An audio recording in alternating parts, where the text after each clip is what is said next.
y en conocer un poco más del tema que tocaremos hoy. Los saludamos a todos y a todas y sabemos que nos están acompañando a lo largo de nuestro país, ¿cierto?, de Chile, y también queremos saludar a quienes lo hacen desde distintos lugares de Latinoamérica, como Venezuela, Panamá, Colombia, Ecuador, Perú, entre otros. Vamos a dar inicio a la actividad, para lo cual invito en primer lugar a la doctora Vivian Jofré Aravena. Ella es decana de la Facultad de Enfermería de la Universidad de Concepción y ella nos quiso entregar unas breves palabras antes de que iniciemos ya los temas y las exposiciones. Bienvenida, doctora, voy a dejar de compartir y la escuchamos. Hola, muy buenos días a todos y a todas.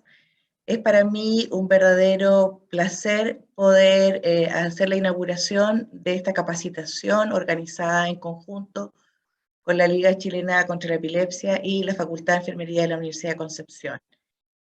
Agradecer esta asociatividad que hemos establecido, porque desde la facultad nos interesa convertirnos en un centro, ¿cierto?, de transmisión de todo el conocimiento para fortalecer los conocimientos y favorecer también la atención en forma particular de los niños y niñas y adolescentes que padecen de esta enfermedad crónica que aun cuando conocemos desde siempre, ha ido quedando un poco en el olvido solo para aquellas personas que están cercanos a un familiar con este problema de salud. Les deseo a todos los participantes que puedan aprovechar estos expertos, panelistas respecto al tema. Espero que sea una jornada muy fructífera y que sea un inicio de diferentes formas de poder formarse y dar mejor atención a estos pacientes. Nosotros como Facultad de Enfermería somos un espacio siempre dispuesto a recibir todas estas iniciativas, así que agradecemos a la Liga Chilena contra la Epilepsia, que sabemos que esta institución que tiene más de 65 años en Chile, que ha aportado y ayudado a todas las familias que tienen personas con esta dificultad. Así que sin más, desearle mucho éxito y agradecer a todos los participantes que se han unido a esta capacitación. Muchas gracias. Muchas gracias, doctora, por esas palabras. Les quiero contar que hemos recibido muchos saludos ahí en el chat de distintas partes que se están conectando, así que gracias por los saludos, bienvenidos a todos, y vamos a dar inicio a las presentaciones de nuestros expertos. Yo les pido, por favor, que sus preguntas las vayan realizando específicamente en el panel de preguntas que está acá en el menú de esta plataforma, para que luego estas preguntas las podamos ir resolviendo en la mesa redonda, ¿no? Bueno. Dicho eso, yo quiero dejar con ustedes a nuestro primer expositor, que va a dar el tema generalidades sobre el diagnóstico, tratamiento y pronóstico. Él es el doctor Jorge Fester, es neuropediatra del Hospital Sotero del Río y es vicepresidente de la Liga Chilena contra la Epilepsia. Así que recuerden el tema de las preguntas, el tema de que es posible certificarse, y yo ahora le doy la palabra al doctor Fester.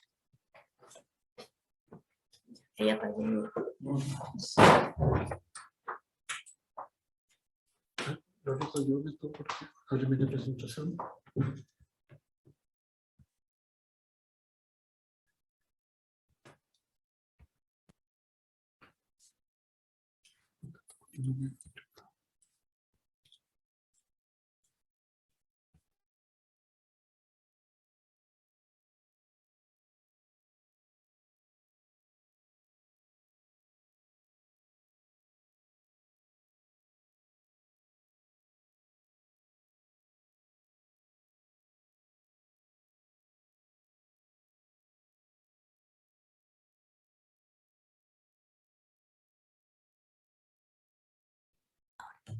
Buenos días a todos. Para mí es muy grato compartir algunos conocimientos acerca de la epilepsia que van a redundar en mejoría de la calidad de vida de las personas con epilepsia, sus familias y sus cuidadores.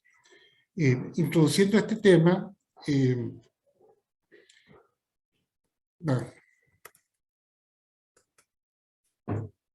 tengo un problema con que no avanza la presentación. Voy a tener que pedir, disculpa, voy a tener que pedir ayuda.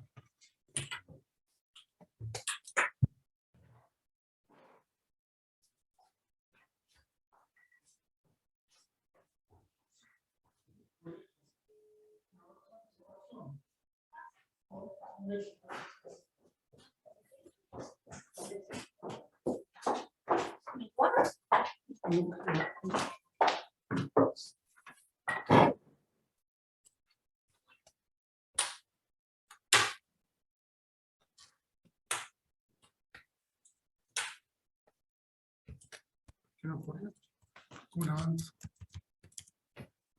¿Será porque, a ver, en el escritorio?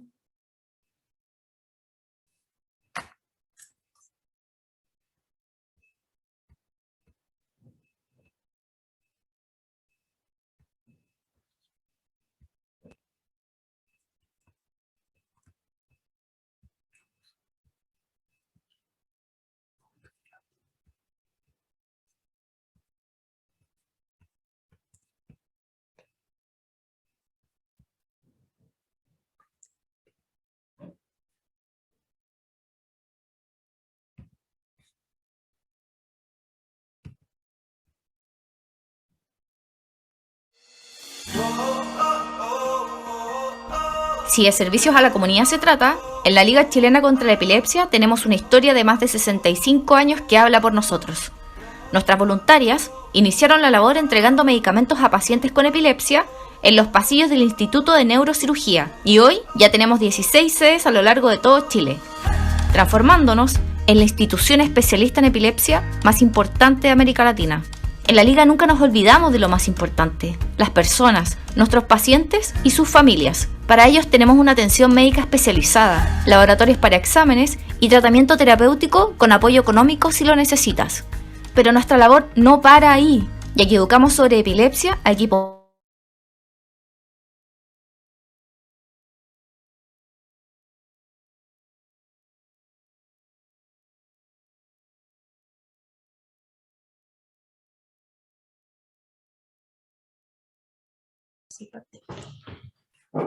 Ahora sí.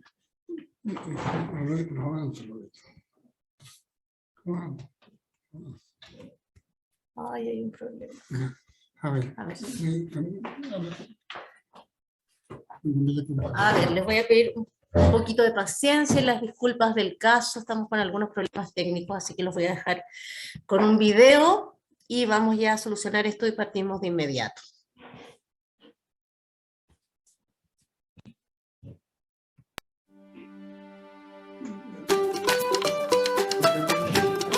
En la Liga Chilena contra la Epilepsia sabemos que el lenguaje tiene un rol muy importante en la vida de las personas.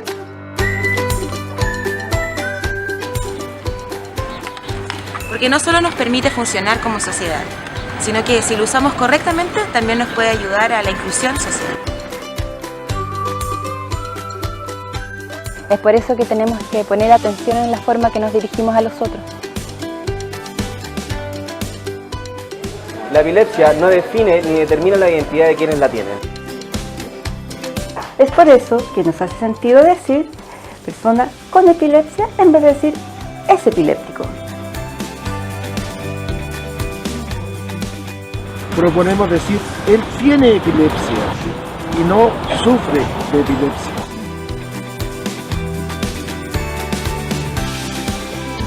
Esto porque la palabra sufre suena trágica y dramática. Digamos que alguien tuvo una crisis.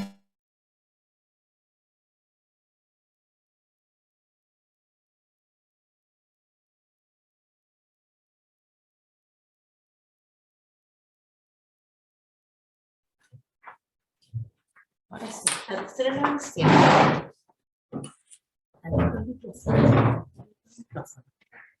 Entonces, eso recién me configuró esto. Recién estaba corriendo.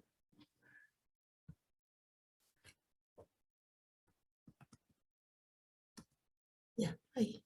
Bueno, la tercera va a ser la vencida, introduciendo el tema de las generalidades de epilepsia.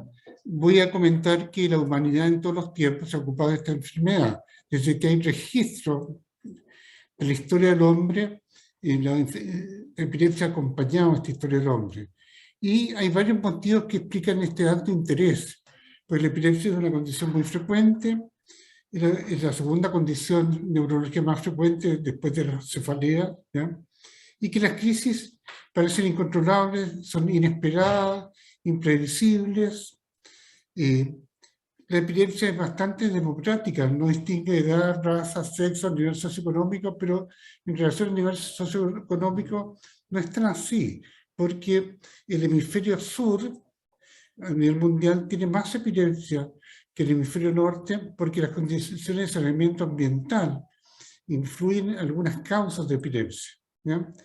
Y por otra parte, el impacto que genera esta reacción de miedo, temor, que provoca la gran crisis, la llamada crisis tónico-crónica generalizada, es espectacular. Cuando una persona que no conoce la epilepsia está viendo por primera vez una crisis y la familia le ocurre eso, piensa que el paciente está en riesgo vital y se va a morir, ¿ya? Por otra parte, la epilepsia desde tiempos inmemoriales se asocia a un estigma que ha limitado la integración social de los afectados, ¿ya? Y la historia del estigma se puede resumir en esta frase. La historia de la epilepsia puede ser, lleva más de 4.000 años de ignorancia, superstición y estigma, seguidos de 100 años o un poco más de conocimiento científico, pero persiste la superstición y el estigma. ¿Y esto por qué? Porque la epilepsia deriva de este término griego, epidlambanein, que puede ser traducido como ser asido o cogido por sorpresa, o ser atacado, ser poseído, con la creencia que las crisis resultaban de ataques de los dioses o de espíritus malignos que poseían a la persona. Hipócrates fue el primero que planteó que la epilepsia era 400 años antes de Cristo, planteó que la epilepsia era una enfermedad del cerebro, pero estas concepciones hipocráticas se ignoraron y sobre todo las religiones, el cristianismo, por ejemplo, tomó la idea de posesión demoníaca. Por ejemplo, en el Evangelio de San Marcos está acuñada esta frase: Maestro, te he traído a mi hijo que tiene un espíritu inmundo y donde quiera que se apodera de él, le derriba y le hace echar espumarajo y rechinar los dientes y se queda rígido. Y aquí hay una imagen en la pantalla de el padre de este niño está presentando a Jesucristo, este hijo que está en una crisis epiléptica. Y también, por ejemplo, los milagros de San Ignacio de Loyola, un cuadro de Rubens, en que muestra aquí algunos detalles de una mujer que está con una crisis epiléptica focal y un hombre que está recostado en el piso también con una crisis epiléptica y San Ignacio de Loyola está expulsando los demonios, ¿ya? Que son eso como querubín grises que están arriba del santo, del cuerpo de estas personas, ¿ya? Ahora, cuando nosotros hablamos de epilepsia y crisis epilépticas, es una condición muy frecuente. 1 de cada 10 personas tendrá al menos una crisis epiléptica en algún momento de su vida.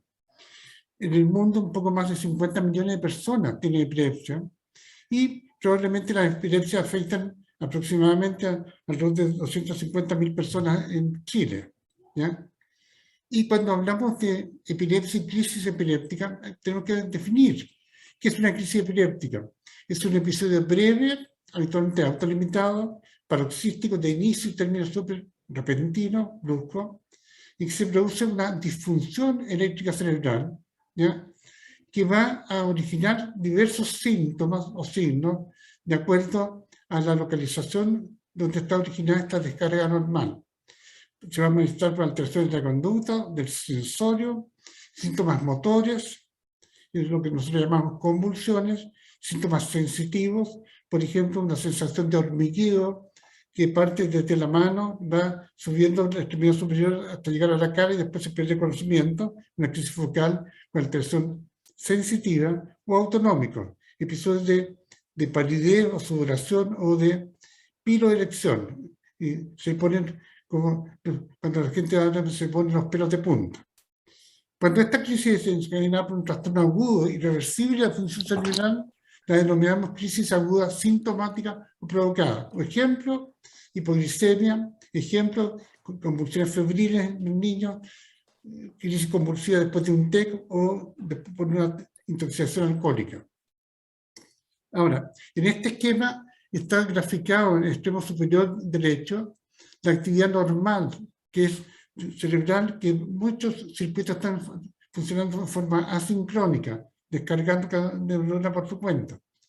En cambio, en la actividad epiléptica hay una hipersincronía. Se recluta una enorme cantidad de población de neuronas que empiezan a descargar a unísono. Y los síntomas van a depender del área donde se origina la descarga, ¿ya? Si se origina en el área motora, en la corteza frontal, va a haber un movimiento normal, pero también pueden haber sensaciones, por ejemplo, de una sensación como que sube desde la boca al estómago, del epigastro hacia arriba, un gusto especial, o se puede bloquear el habla de la persona si descarga su lóbulo temporal derecho y de izquierdo, o puede haber emisión de palabras involuntarias con descarga del lóbulo temporal, etc. Ahora, entonces, hemos definido qué es una crisis epiléptica. Ahora, ¿qué es una epilepsia? Como mencionó Loreto González en nuestra introducción, es una enfermedad neurológica crónica que se caracteriza por una alteración de la corteza cerebral que determina que hay una predisposición duradera, por eso es crónica, una predisposición que se mantiene en el tiempo a tener crisis epilépticas que ocurren en forma espontánea, ¿ya? Las crisis epilépticas desencadenadas son aquellas crisis sintomáticas agudas o provocadas, que son crisis epilépticas pero no confieren diagnóstico de epilepsia, ¿ya? Se requiere que las crisis generales ocurran más bien en forma espontánea. Y esta enfermedad, epilepsia, trae consigo una serie de consecuencias sociales, psicológicas, cognitivas y neurobiológicas que más adelante nos va a comentar nuestra psicóloga Claudia Ibáñez. ¿Cuándo planteamos el diagnóstico de una epilepsia? Se requieren al menos tres situaciones. La primera, que estemos frente al menos a dos crisis epilépticas no provocadas, que ocurren espontáneamente, observadas en días distintos, un intervalo mayor a 24 horas. Cuando hay una crisis epiléptica y antes de 24 horas ocurre una segunda crisis epiléptica, en términos prácticos se considera una única crisis epiléptica. Y también vamos a hablar de una crisis epiléptica no provocada en una sola crisis, pero que una condición que predisponga a continuar presentando crisis. Por ejemplo, si una persona tiene una crisis epiléptica y tiene un electroencefalograma normal, tiene más de un 60% de posibilidades de seguir teniendo crisis epiléptica. Lo mismo si demostramos después de una crisis epiléptica una lesión a nivel de resonancia nuclear magnética del cerebro. Y también, sobre todo en niños, hay una serie de síndromes epilépticos que están configurados por determinado tipo de crisis epiléptica, edad de inicio, características de su electroencefalograma, características de neuroimágenes, y uno puede determinar un pronóstico porque muchos de estos síndromes epilépticos de los niños son autolimitados. O sea, son edad dependientes, se van a mejorar a medida que el niño avanza en edad. La incidencia de epilepsia tiene una especie de curva en U, en que la parte derecha de la curva, ¿ya?, es muy superior a la parte izquierda. De modo que la frecuencia de casos es importante en los primeros 10 años de vida y muy importante después de la séptima década de la vida, a partir de los 60 años hacia adelante, ¿ya? ¿Y por qué predomina en determinadas edades? Por las causas, las etiologías.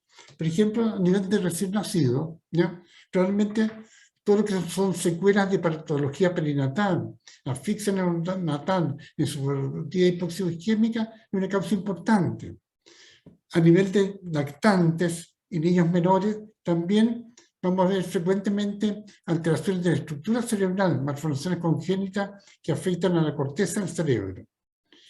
Y a nivel de adolescentes hay muchas epilepsias que son genéticas, estas que se dan en sujetos absolutamente normales, sin lesión cerebral, y que van a responder en general bastante bien a tratamientos con medicamentos antiepilépticos. Y a nivel del adulto joven, una causa importante es trauma. Por ejemplo, TEC, ¿no? Complicado. Y un poco más adelante empiezan a surgir otras causas, como tumores cerebrales, y obviamente que al final de nuestras vidas tenemos accidentes cerebrovasculares, Alzheimer, etc. Pero actualmente se plantea que el 70% de las epilepsias, como muestra este esquema, este gráfico de la derecha, 70% de las epilepsias tienen una base genética, ¿ya? Y ahí está, y hay causas de epilepsia que antes no conocíamos, son etiologías actualmente autoinmunes que están emergiendo, sobre todo que se ven más bien en adolescentes, adultos jóvenes, hacia arriba. Clasificamos las crisis epilépticas de acuerdo a de dónde se origina la descarga anormal. Si la crisis se inicia en una sola parte del cerebro, ¿ya? Inicialmente vamos a hablar de una crisis focal. Si la crisis es generalizada en forma simultánea, la descarga va a partir en los dos hemisferios cerebrales, ¿ya? Y las crisis focales pueden ser sin alteración de conciencia, o con alteración de conciencia. Hay crisis focales sin signos motores, ¿ya? Y otras con signos motores, ¿ya?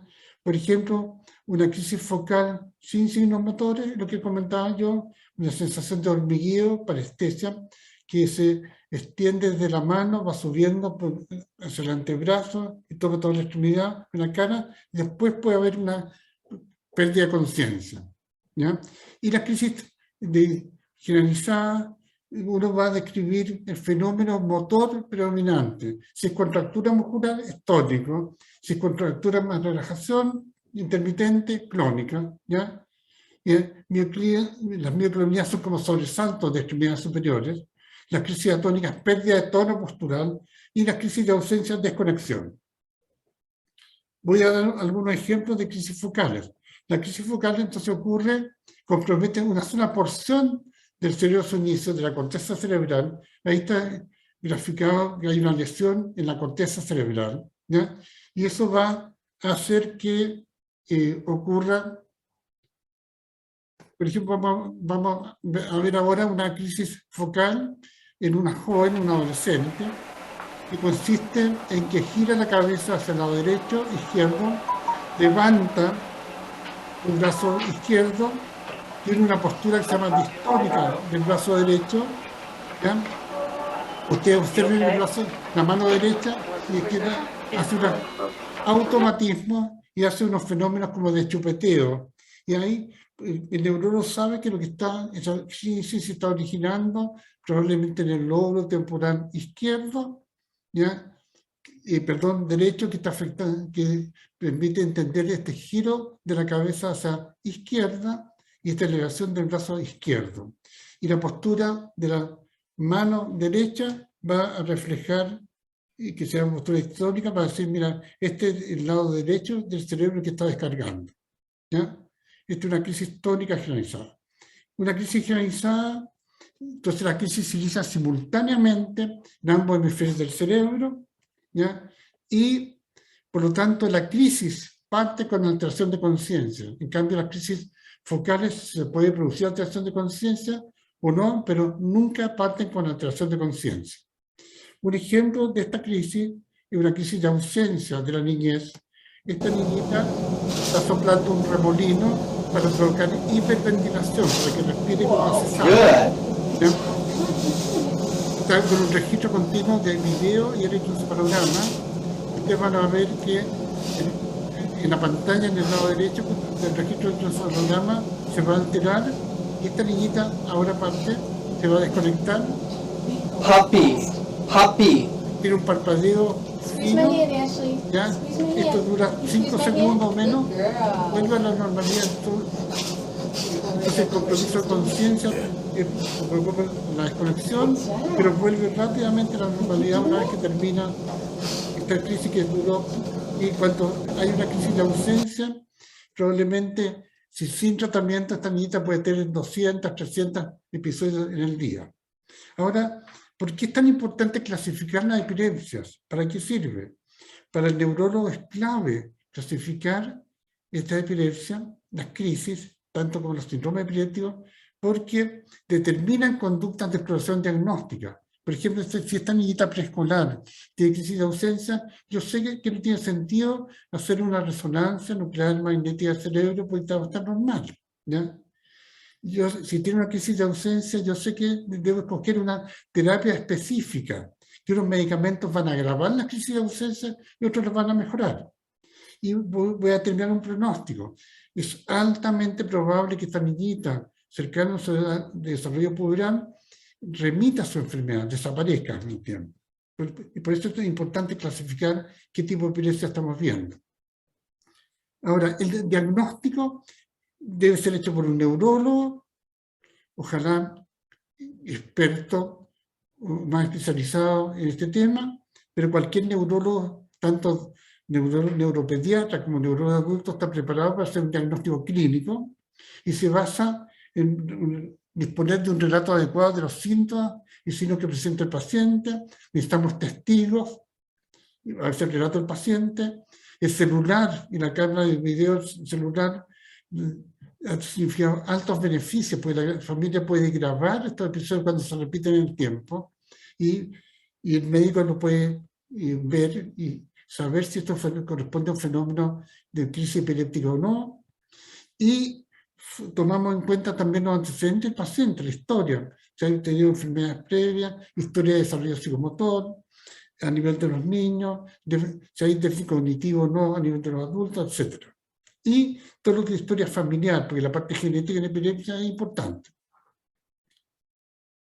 Y este diagnóstico clínico, usamos métodos diagnósticos complementarios, en que está el electroencefalograma, que es muy importante, y en algunos casos la resonancia nuclear magnética del cerebro, que no hacen el diagnóstico de epilepsia, pero ayudan a precisarlo y a clasificar el tipo de crisis y el tipo de epilepsia que tiene el paciente. Cuando estamos planteando el diagnóstico, tenemos que plantear qué objetivos tiene un tratamiento de la epilepsia. El objetivo fundamental es tratar de controlar la crisis epiléptica, pero vamos a ver que no se logra en el 100% de la población. Y cuando estamos usando medicamentos, intentamos que exista la menor cantidad de efectos adversos, y si hay alguna intervención quirúrgica, el menor daño quirúrgico, ¿ya? Y también estamos reduciendo mortalidad de los pacientes, ¿ya? Personas con epilepsia, con crisis convulsivas, tónico-crónicas generalizadas, se accidentan, se pueden fracturar, ¿ya? Tienen traumatismo encefalocraniano, ¿ya? Y las personas con epilepsia en globo tienen 2 a 4 veces más posibilidad de morirse que la población general. En epilepsia existe una llamada muerte súbita e inexplicable, ¿ya? Que se da fundamentalmente en epilepsia con algunas características, sobre todo de refractariedad, de falta de respuesta a tratamiento farmacológico. Y fundamentalmente intentamos disminuir el estigma asociado a la epilepsia, siendo el objetivo final mejorar calidad de vida de las personas con epilepsia, de los niños, adolescentes o adultos, de su familia y de sus cuidadores. ¿Y cómo tratamos la epilepsia? A través de un enfoque multidisciplinario, que incluye manejo del ambiente, educación y automanejo del paciente. Por ejemplo, el rol clave de la enfermera, profesional de enfermería en cualquier programa de epilepsia. Educando al paciente que hay que manejar factores precipitantes de crisis. Por ejemplo, la falta de sueño en adultos, la ingesta de alcohol en adultos, la fiebre en niños, ¿ya? Son factores precipitantes de crisis. Vamos a usar una serie de medicamentos que llamamos fármacos antipilépticos y vamos a hacer como diagnóstico de epilepsia, y por eso la intervención de nuestra psicóloga al final es muy importante, porque la epilepsia, los niños con epilepsia tienen más dificultad de aprendizaje, aunque tengan una inteligencia normal que la población general, y tienen 2 a 3 veces más déficit atencional que la población general. Los adultos con epilepsia tienen 2 a 3 veces más trastornos de ansiedad que la población general y se deprimen más frecuentemente que la población general. Y si uno no trata estas condiciones asociadas, no está manejando integralmente la epilepsia. En unos casos muy definidos, específicos, el tratamiento quirúrgico es clave, y en tratamiento quirúrgico hay dos alternativas. Uno, que es tratamiento paliativo, que vamos a atenuar el impacto de la epilepsia y no vamos a mejorar el paciente, pero sí hay tratamiento curativo en algunas formas específicas de epilepsia.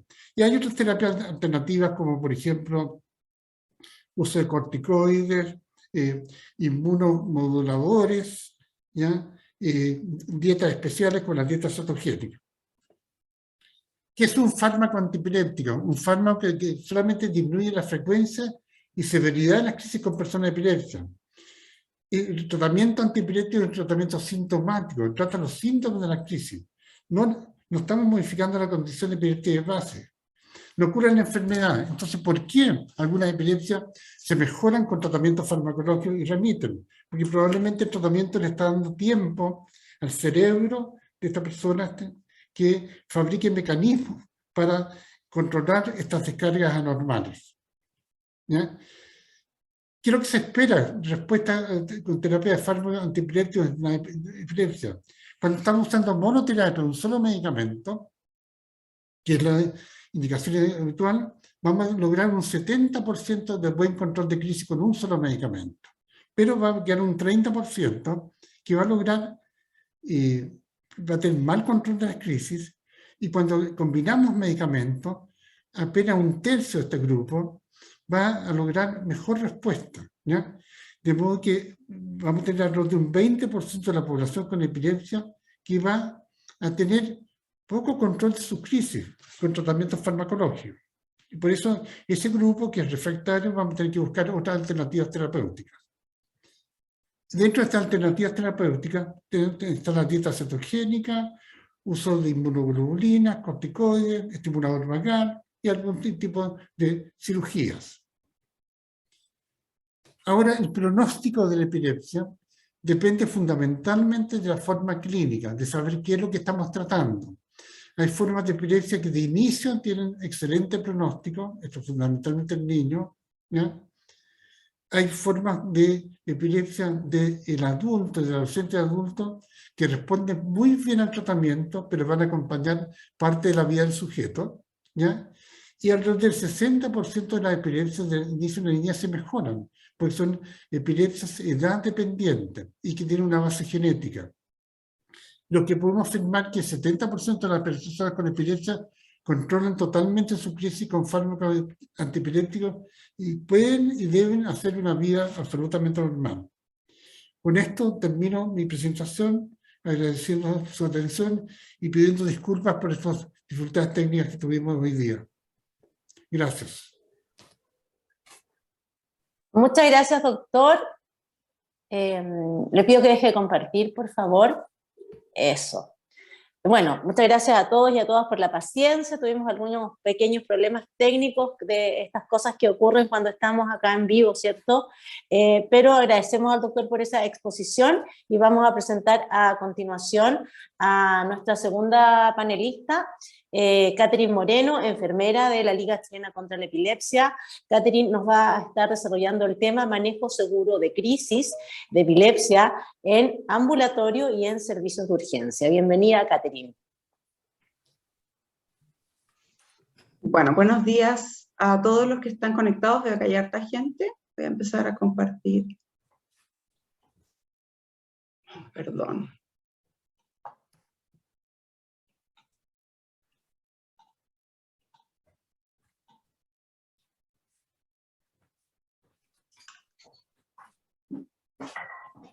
Ya.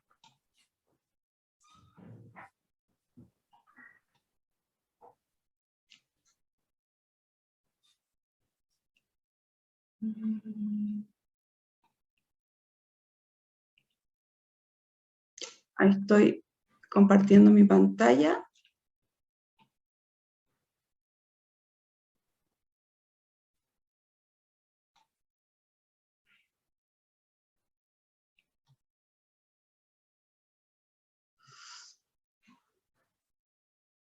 Ya. Vamos a hablar de manejo de las crisis epilépticas en el contexto ambulatorio y en servicio de urgencia, ¿ya? Ahí vi dentro de los participantes que habían varios, bueno, esta actividad estaba dirigida para profesionales de enfermería en formación y también egresados, pero yo creo que también hay personas de otras áreas que pueden estar, de otras carreras que pueden estar viendo esto, ¿ya?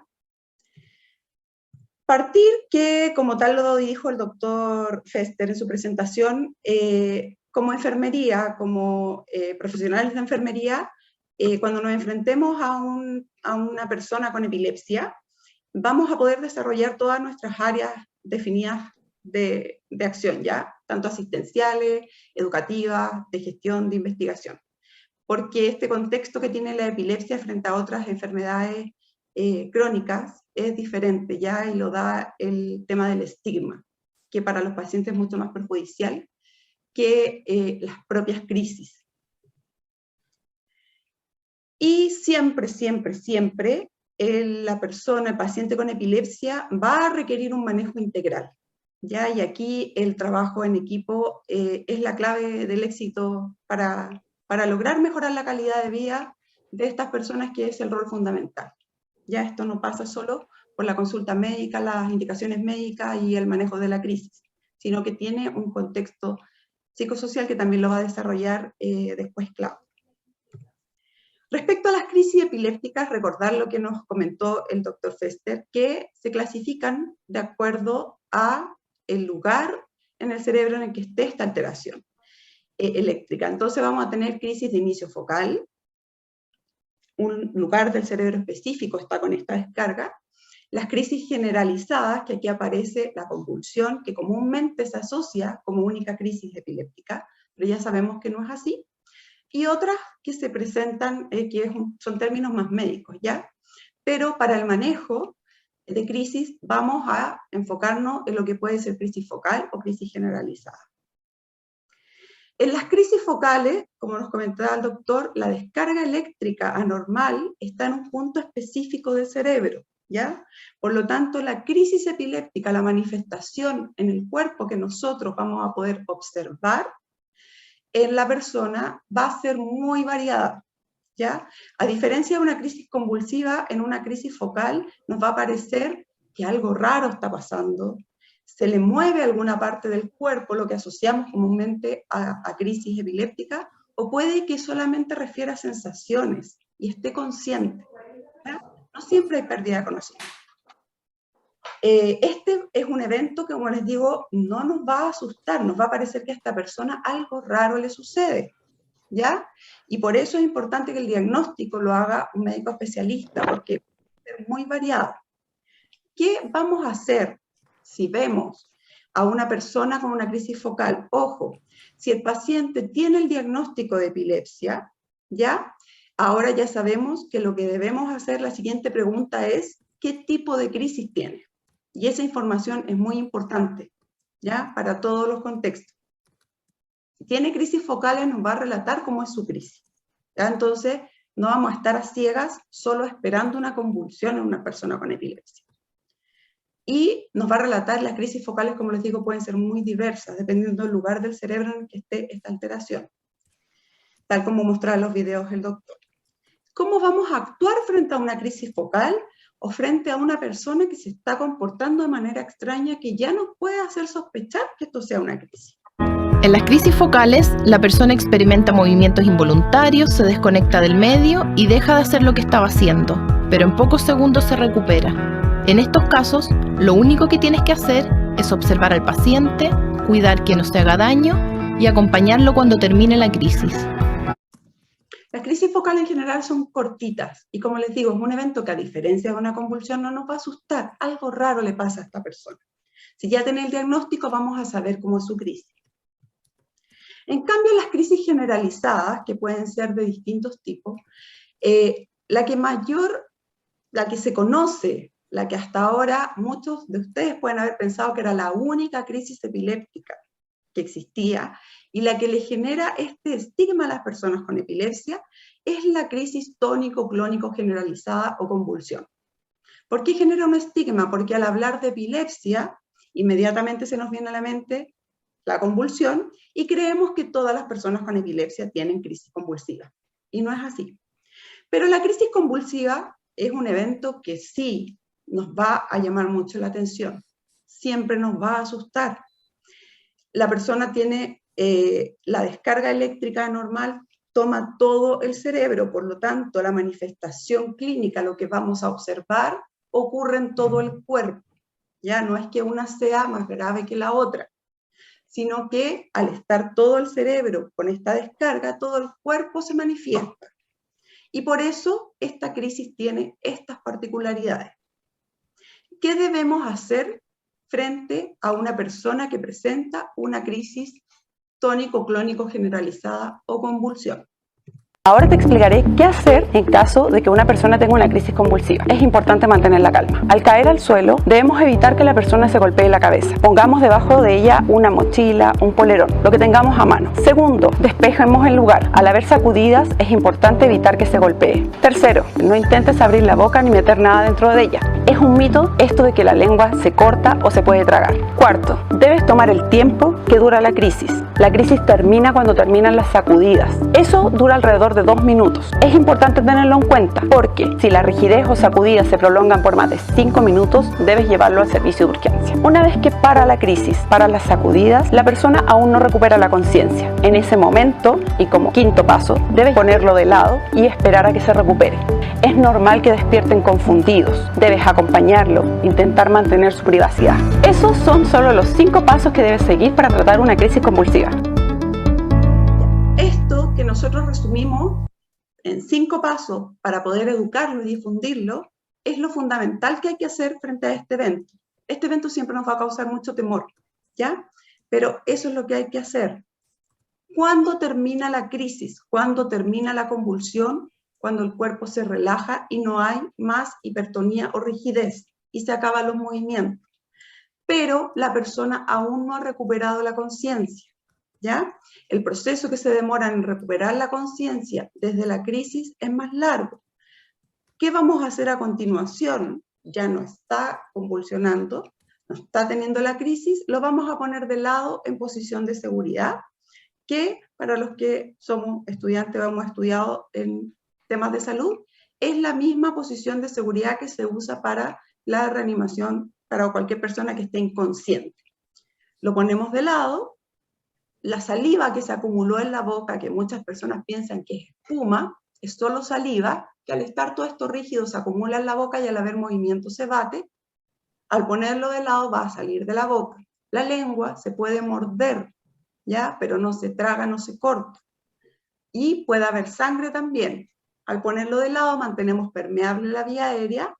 En esta posición se mantiene la persona de lado, no tenemos que estar ejerciendo presión para mantenerla en esta posición y esperamos a que recupere la conciencia. ¿Cuánto tiempo? Se demoran más o menos 10, 15 minutos en recuperar la conciencia.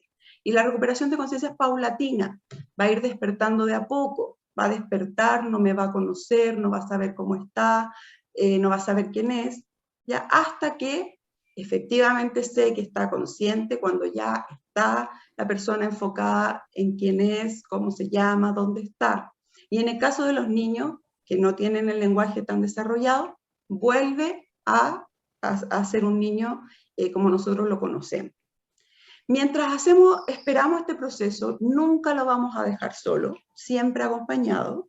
Y una vez que despierte, que ya recupera la conciencia, dependiendo del contexto en que nos pille esta crisis, lo vamos a orientar para llegar a casa o llamar a algún familiar, porque después que ya recuperó la conciencia, despertó, está bien, va a referir la persona dolor de cabeza y que necesita dormir. Y hay que dejarlos dormir, porque el cerebro se recupera de esta gran descarga durmiendo. Lo que no vamos a hacer frente a una crisis convulsiva es tratar de reanimar. ¿Por qué? Porque todos los músculos están rígidos, están contraídos. Por lo tanto, si yo trato de hacer reanimación, insuflar aire, es inefectivo, pues no hay dinámica respiratoria. La crisis, como dijimos, tiene una duración de 2 minutos. Ya sola para en menos de 2 minutos. no vamos a tratar de sujetarlo ni tratar de interferir con los movimientos están coordinados por esta gran descarga. Lo que sí debemos hacer es despejar el lugar para evitar daño a raíz de los movimientos. Y lo más importante y que siempre vamos a recalcar, no introducir nada dentro de la boca. Es un mito que la lengua se corta, se traga, se va para atrás y que por eso se genera la dificultad respiratoria. La dificultad respiratoria está porque hay rigidez muscular. Una vez que para la rigidez, para la convulsión, se vuelve a recuperar el ritmo respiratorio solo, aunque no haya recuperado la conciencia. Esto, por favor, difundirlo, grabárselo, porque hasta hoy día se pierde tiempo, en el fondo, en atender a la persona tratando de manejar algo en la boca. Pueden tener, sobre todo en niños, se usan mucho medicamentos de rescate o SOS para detener una crisis que dura más de tantos minutos. Dijimos que la crisis convulsiva duraba menos de 2 minutos, las crisis focales son mucho más cortas. Esto es una indicación médica, ¿ya? El médico va a indicar cuando la crisis dura más de 3 minutos o se presentan tantas crisis, se usan medicamentos de rescate. ¿Qué medicamentos? Benzodiazepinas principalmente, que pueden ser las que están a continuación: clonazepam vía oral o sublingual, diazepam rectal, lorazepam oral o sublingual, y midazolam, que es una benzodiazepina que tiene una ventaja, que tiene distintas vías de administración. La que más se usa es se indica actualmente es el midazolam. ¿Por qué? Porque el diazepam, que era lo que antiguamente se conocía, es muy difícil tener acceso a la vía rectal en una persona con una crisis, aunque sea un lactante, ¿ya? Y el clonazepam y el lorazepam tienen las desventajas que al ser comprimidos demoran más en absorberse en la mucosa oral. El midazolam se puede usar vía sublingual, y ponemos sublingual, en realidad es con la mucosa oral, vía nasal o vía rectal, y su presentación es una ampolla. Aquí el rol fundamental de la educación. ¿Cuándo usar el medicamento SOS? El medicamento SOS tiene una indicación médica, no se usa cada vez que se presente una crisis. La preparación del medicamento, como yo les decía, lo que más se usa, lo que más se indica es el midazolam, por lo tanto debemos enseñar al cuidador, a los profesores, a cómo preparar el medicamento. Retirar la dosis indicada de la ampolla significa abrir la ampolla y con una jeringa sacar la dosis. Y al administrar vía bucal, que es lo que más se usa, que cuando la persona está en crisis se le abre un poquito la boca y se administra el medicamento, o vía nasal, es quitar la aguja de la jeringa. Esto, que para uno puede parecer tan obvio, no es obvio, ¿ya? Y muchas personas dejan de usar el medicamento, muchos cuidadores, porque les da susto pinchar, o muchos han pinchado la mucosa. Entonces, educar es fundamental. Cuando esto ya se escapa de lo ambulatorio y debemos trasladar al paciente al servicio de urgencia. Cuando es la primera crisis, como el doctor dijo, hay crisis que pueden ser por causa no epiléptica. Mujer embarazada que tiene crisis. La crisis que dura más de 5 minutos, y ahí lo vamos a detallar, cuando el paciente no recupera la conciencia después de 30 minutos, o despierta y está en un estado confuso. Si vuelve a tener crisis sin recuperar totalmente la conciencia, y la causa más frecuente por la que vamos a ir al servicio de urgencia no es por la crisis propiamente tal, sino porque al haber una crisis, sobre todo convulsiva, puede haber una lesión a causa de la caída, se rompen los anteojos, se corta la frente, etc. El manejo en el servicio de urgencia, de lo que sabemos, es que corresponde al 1% de las consultas de adultos y al 2% de las consultas infantiles. Y la mayoría de las causas de las crisis epilépticas que van a servicio de urgencia no tienen que ver, no son de personas con epilepsia, sino que son por causas agudas o provocadas. ¿Qué puede ser una causa aguda? una persona con diabetes que le bajó mucho el azúcar y tiene una crisis epiléptica por esta causa.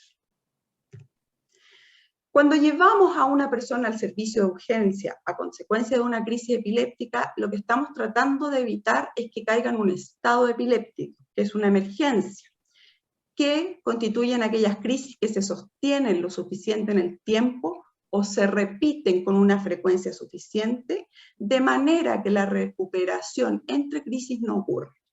Cuando hay una crisis epiléptica, tienen una duración limitada y definida, porque el propio cerebro para la crisis. Por eso una crisis convulsiva sabemos que dura alrededor de 2 minutos. Cuando la crisis se prolonga por 5 minutos o se repiten con mayor frecuencia, el riesgo es que el cerebro ya se quede sin mecanismos para detener esta crisis. Por lo tanto, recurrimos a la urgencia. ¿Cuándo iniciar las medidas farmacológicas? Que es el manejo ya en servicio de urgencia, cuando sospechamos que esto puede ser un estado epiléptico. En las crisis tónico-clónico generalizadas definimos un tiempo de 5 minutos. ¿Por qué? Porque a los 30 minutos ya se sabe que puede haber un daño, una consecuencia en la persona a causa de estas crisis mantenidas. En las epilepsias focales se establece un tiempo de 10 minutos. Si una crisis focal se prolonga o se repite muchas veces por más de 10 minutos, ya habría que trasladar a paciente a un servicio de urgencia. ¿Por qué? Porque se sabe que sobre la hora de esta prolongación de las crisis puede haber un daño. Y en las crisis de ausencia se establece un tiempo de 10-15 minutos. Como lo dijo el doctor, las crisis de ausencia infantil duran poquito, segundos. Se repiten muchas veces en el día, pero la duración de la crisis, la desconexión del paciente dura segundos. 10-15 minutos y cuándo va a haber daño es un poco desconocido. Que una crisis de ausencia se prolongue en el tiempo es muy raro, ¿ya? Y esta información la pueden obtener desde el protocolo de diagnóstico y manejo del estado epiléptico del Programa Nacional de Epilepsia. ¿Ya? Ahí está bien detallado esto. Lo más importante cuando un paciente llega a la urgencia por crisis epiléptica es detener la crisis. ¿Ya? No meter nada dentro de la boca, no empezar a hacer ABC como con otras urgencias. Es parar la crisis. ¿Y cómo se detiene la crisis? A través del uso de medicamentos farmacológicos. Ya vimos los que se podían usar de manera de rescate, que también se pueden usar en el servicio de urgencia, y en la urgencia, para hacerlo más efectivo, ya se plantea el uso de fármaco endovenoso bajo indicación médica. Y como primera línea siempre van a ser las benzodiazepinas por su rápido efecto de acción. Diazepam endovenoso. Ojo, para los profesionales de enfermería, con la restricción, el diazepam no se diluye. Lorazepam endovenoso, pero el lorazepam debe mantenerse refrigerado. Y el midazolam también aparece aquí como de primera elección dentro de nuestra realidad. El uso rápido de benzodiazepinas, parar la crisis, significa una reducción importante del ingreso a UCI. Ya un 32 versus un 73% de personas que llegaron al servicio de urgencia, en los cuales se detuvo la crisis, 32% solamente ingresó a la UCI versus un 73% en el cual no se paró la crisis en la urgencia e ingresaron a UCI. Y después continuamos con la atención del servicio de urgencia. Vía aérea permeable, apoyamos con oxígeno, control de signos vitales, instalamos vía venosa. Es difícil tener un acceso venoso en una persona que está sobre todo con crisis convulsiva y que todos los músculos están rígidos, ¿ya? El tratamiento farmacológico endovenoso es más efectivo para parar la crisis y esperamos luego de las acciones cómo responde la persona. El manejo de enfermería, porque esta charla estaba orientada para profesionales de enfermería, anamnesis completa, considerar la causa probable de la crisis. Recordemos, agudas es la causa más frecuente de consultas por crisis epiléptica en el servicio de urgencia, no por epilepsia. Administración de medicamentos, cuidados de la vía venosa, monitorizar posibles reacciones adversas a los medicamentos, que en las benzodiazepinas principalmente corresponden a depresión respiratoria y hipotensión, y los cuidados y traslados o a la alta médica. ¿Cuándo vamos a progresar a otros fármacos antiepilépticos? Cuando el paciente se traslada a una unidad de cuidados intensivos o no hay una respuesta a las benzodiazepinas usadas como primera línea. ¿Ya? En resumen, el manejo integral y multidisciplinario de las personas que tienen epilepsia es fundamental para el éxito. Tomar el tiempo de la crisis también. Tiempo con reloj, tiempo objetivo. Como la crisis, sobre todo convulsiva, siempre nos va a angustiar. Seamos profesionales de la salud, seamos cuidadores, lo hayamos visto 1000 veces. Siempre nos vamos a asustar. Tomar el tiempo objetivo con reloj, con el celular, o que alguien más tome el tiempo, es fundamental. Va a determinar si debemos trasladar o no a un servicio de urgencia. Si el paciente llega convulsionando a la urgencia, siempre se debe tratar como un estado epiléptico. ¿Por qué? Porque la crisis convulsiva dura 2 minutos. Si llega a la urgencia convulsionando, aunque yo viva al lado del servicio de urgencia, quiere decir que han pasado más de 2 minutos. ¿Ya? O se trata de una segunda crisis. Tratamiento farmacológico primera línea, benzodiazepinas. Y lo más importante aquí es que en el lugar en el que ustedes trabajen, en el lugar que se desempeñen dentro de un servicio de urgencia, diseñar un protocolo de atención claro, sencillo, de acuerdo a su realidad local. Nosotros podemos decir que el midazolam es el fármaco de elección para tratar esto, pero si llego al consultorio, a la posta, al sector rural en el que estoy, y solamente tengo diazepam, mi protocolo debe ser diseñado usando diazepam como benzodiazepina primera línea.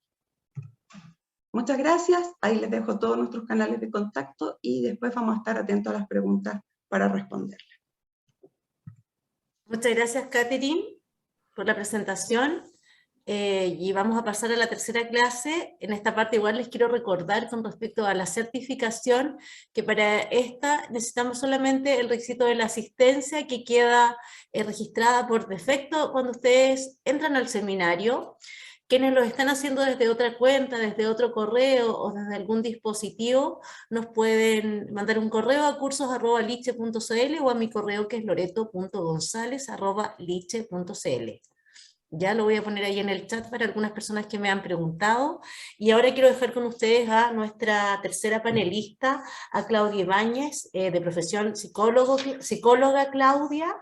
Ella trabaja en el Centro de Desarrollo Integral de la Liga Chilena contra la Epilepsia, que atiende justamente desde esta visión no más integral de abordar esta enfermedad. Nos va a estar contando de eso y del tema que le hemos pedido desarrollar, que es epilepsia y salud mental. Gracias, Loreto. Bueno, epilepsia y salud mental, un tema bastante importante en el cual nos dedicamos acá en el centro. Les comento que aquí en el Centro de Desarrollo Integral CDI atendemos a niños preescolares, escolares, de forma integral a los niños y su familia, y en partes de la presentación vamos a hablarles también, les voy a hablar de la experiencia que hemos tenido en cuanto a la salud mental de los niños, niñas y adolescentes en el centro. Mientras voy a compartir pantalla. ¿Se ve? Sí, te vemos súper bien tu presentación, tienes que ponerla Perfecto. en modo de presentación, sí. Y ya podemos partir. Listo. Ahí estamos. Ahí estamos. Ok. Bueno, uno de los aspectos más relevantes de las epilepsias se refiere, como escuchábamos al doctor y a Catherine, a sus diversas formas de manifestación y presentación, además de los efectos biopsicosociales según la edad y sexo de los pacientes, ¿cierto? Bien, la epilepsia como condición crónica tiene un periodo de ajuste complejo debido especialmente al prejuicio social que existe en torno a ella, que surge del desconocimiento, del temor, de los mitos que desde siempre le han acompañado. El doctor algo nos contó y profundizó en eso. Desde los datos epidemiológicos, diferentes estudios dan cuenta de un incremento en la psicopatología en las distintas etapas de la vida. Cuando se evalúa poblaciones que asisten a clínicas, específicamente a clínicas neurológicas, se encuentran tasas de prevalencia de un 36 a un 56% de problemas conductuales por encima de la población general. Y se han realizado, por otra parte, estudios a nivel más comunitario de niños que asisten a escuelas regulares, donde si bien se encuentran prevalencias menores, se llega a un 20%. Hay un trabajo epidemiológico que es más bien antiguo, pero que los datos se han mantenido a lo largo del tiempo en cuanto a sus estadísticas. Es un estudio llevado a cabo por Rutter en 1970 en la isla de Wright. Y en esta se encontró una tasa de prevalencia de un 6,6% de desórdenes psiquiátricos en la población infantil general. Luego, esta aumenta en el caso de niños con enfermedades crónicas generales no epilépticas a un 11,6%, y cuando se estudiaron los niños que presentaban epilepsia, hay un fuerte incremento hasta un 34,3% de prevalencia de trastornos psiquiátricos y conductuales. Dentro de este grupo hay claras diferencias según la existencia o no de lesión o daño cerebral, con un 28,6% para epilepsia no complicada y un 58,3% para epilepsia sintomática o lesional asociada a daño en el sistema nervioso central. Bien, las características propias de la epilepsia que pueden influir en la aparición de una patología mental, un trastorno emocional o conductual. Si bien existe evidencia epidemiológica, como les comentaba anteriormente, el diagnóstico de epilepsia por sí solo no determina la aparición de un trastorno emocional, de un trastorno psiquiátrico. El tipo de epilepsia, según diferentes estudios, tampoco se indica como el factor más importante para la aparición de trastorno emocional, conductual o psiquiátrico. Si bien algunos autores refieren que hay algunos tipos de epilepsia que sí hay mayor propensión para trastornos emocionales o conductuales, no está del todo aclarado esto. Por lo tanto, la relación epilepsia y trastorno mental no está completamente aclarado, ¿no? Depende de múltiples factores. Están la estructura familiar, la estructura de personalidad del paciente, la historia de los vínculos principales, de los cuidadores principales, la calidad de vida, que es muy importante, el ambiente social del paciente, antecedentes médicos y tratamiento. Todos estos en conjunto van a determinar si la persona va a desarrollar o no una patología. Dentro de estos múltiples antecedentes, las experiencias vinculares y familiares, está la calidad de los primeros vínculos. Hay algunos autores dentro de la psicología que son Winnicott y Melanie Klein, que tienen la teoría del desarrollo de los vínculos en los primeros años de vida, que son tremendamente importantes para el desarrollo de la personalidad posterior hasta la adultez. Luego está la resolución del duelo por parte de los padres. Esto me parece que es bastante importante, lo hemos visto bastante acá en el centro. De acuerdo a cómo se tome, a cómo también sea la adaptación familiar a la enfermedad, es el hecho de cómo lo tomen los niños, cómo los niños puedan resolver emocionalmente este estrés que llega a sus vidas. Evidentemente el duelo se define también por una pérdida, no tan solo por muerte, ¿no? Sino como una pérdida de salud. Y esta resolución del duelo por parte de los cuidadores principales, que son los padres clave, para que el ambiente del niño esté más armónico y se pueda resolver el estrés de forma más óptima. Sobreprotección también versus autonomía. La sobreprotección se ve bastante en las primeras etapas, incluso después de que el niño lleva algún tiempo, o el adulto incluso lleva algún tiempo con epilepsia. La sobreprotección, la verdad, el mensaje que hay subyacente es: la verdad es que necesito cuidar a mi hijo, y el mensaje subyacente es: tú no puedes hacerlo solo, por lo tanto yo te sobreprotejo.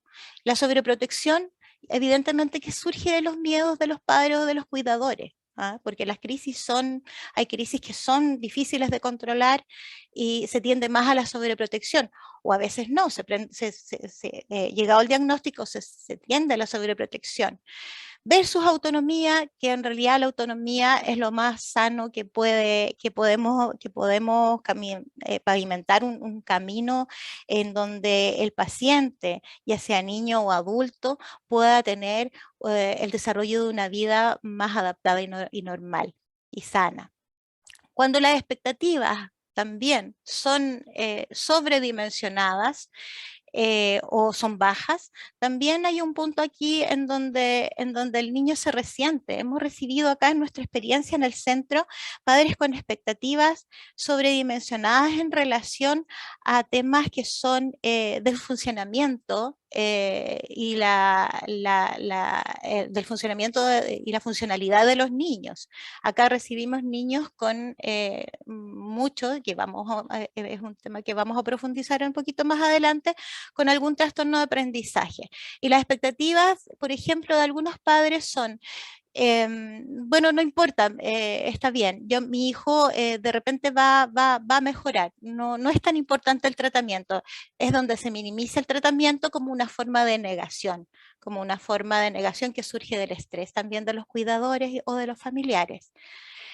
Cuando las expectativas son bajas, también son muy decidoras las expectativas bajas, porque cuando no tenemos muchas expectativas de los pacientes o de los niños, también bajamos su nivel de funcionamiento. Es muy importante en los adultos generar expectativas realistas. La búsqueda de independencia e identidad en los adolescentes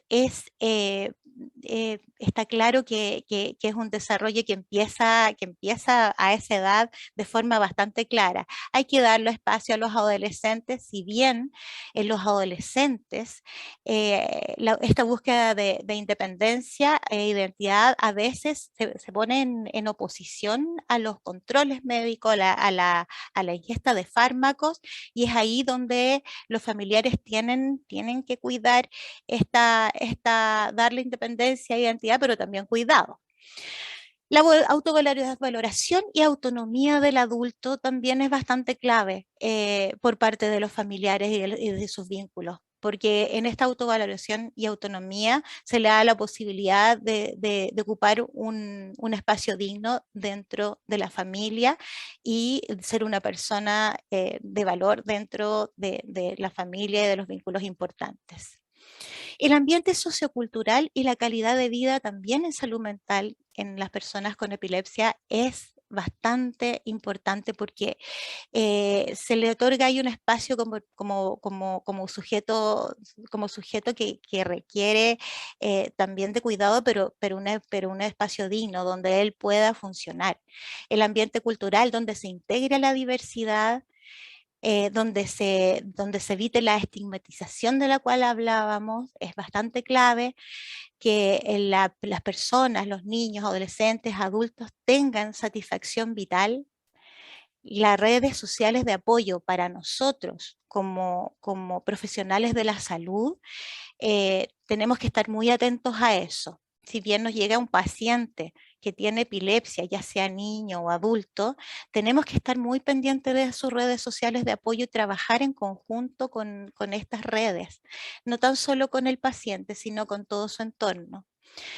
Finalmente, el estado funcional y adaptación social, dependiendo de las redes sociales y de todos los puntos nombrados anteriormente, es clave para que las personas se desarrollen en un ambiente sano, en un ambiente donde se le den las posibilidades de una sana adaptación social y las personas no queden aislados. Dentro de también los antecedentes médicos y el tratamiento, si hay presencia de lesión o daño neurológico, el pronóstico dentro de lo que es la salud mental se ve un tanto afectado. La frecuencia y edad inicio de las crisis para los médicos también es bastante importante, porque a menor edad también el pronóstico se ve un poco interferido. La refractariedad al tratamiento, como dijo el doctor Fester, también complica el pronóstico, y la adherencia al tratamiento, de la cual también nosotros, la familia y los equipos de salud, tenemos harto que decir al respecto para entregar apoyo, motivación y una intervención adecuada a los pacientes para que puedan recibir un tratamiento adecuado y puedan fortalecerse a sí mismos en su tratamiento y en la forma de verse como sujeto de dignidad. Les vamos a mencionar acá los trastornos de mayor prevalencia, pero más vistos también por nosotros aquí en el Centro de Desarrollo Integral, y que evidentemente también nombró el doctor Fester, y que coincidimos en estas prevalencias. Hay otros trastornos que no vamos a mencionar por un tema de tiempo, pero que también existen, pero estos son los más importantes. Dentro del manual DSM-5, estadístico de enfermedades y patologías de salud mental, está definido el trastorno de déficit atencional e hiperactividad en sus distintas gradientes. Puede ser de déficit atencional más puro, con menos hiperactividad, o puede ser con más hiperactividad, pero está presente bastante. Algunos estudios plantean que el 20% de los niños con epilepsia podrían presentar déficit atencional, elevándose este trastorno a 30% también por efectos secundarios de fármacos antiepilépticos. El trastorno de ansiedad. También la epilepsia presenta una alta comorbilidad con trastornos ansiosos, probablemente porque también esta enfermedad es imprevisible, puede ser en cualquier momento, también porque hay una gran exposición social, puede ocurrir, una crisis puede ocurrir en cualquier lugar. El afrontamiento tiene que ser flexible y tolerante con los resultados progresivos del tratamiento. El trastorno depresivo, en donde hay una triada importante que es anedonia, abulia y astenia, que son que está presente la desvitalización, está presente también la falta de voluntad, hay un ánimo deprimido, hay insomnio, puede ser dolores atípicos. Y en adultos es característico el inicio repentino y la duración breve de los síntomas, desde unas pocas horas hasta un par de días. Sin embargo, nosotros hemos visto acá en los niños el trastorno depresivo puede presentarse de una forma distinta, puede incluso confundirse con un trastorno del comportamiento. ¿Por qué? Porque el niño tiende a tener menor tolerancia a la frustración, a presentarse también mal genio, irritable, más hiperactivo, disruptivo, y eso también puede tratarse de un trastorno depresivo en la infancia, que muchas de las veces es bastante distinta a la del adulto. ¿Cuáles son los factores de riesgo modificable? Y es un factor, y estos factores nos competen bastante como agentes y equipos de salud, y no tan solo de salud mental, sino de equipos de salud interdisciplinarios.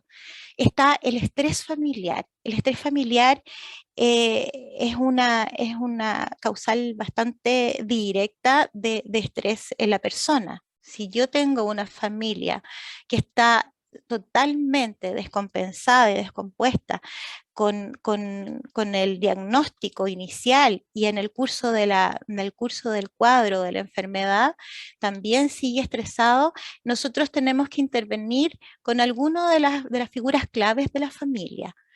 ya sea padre, madre o cuidador o alguna figura importante dentro de la familia.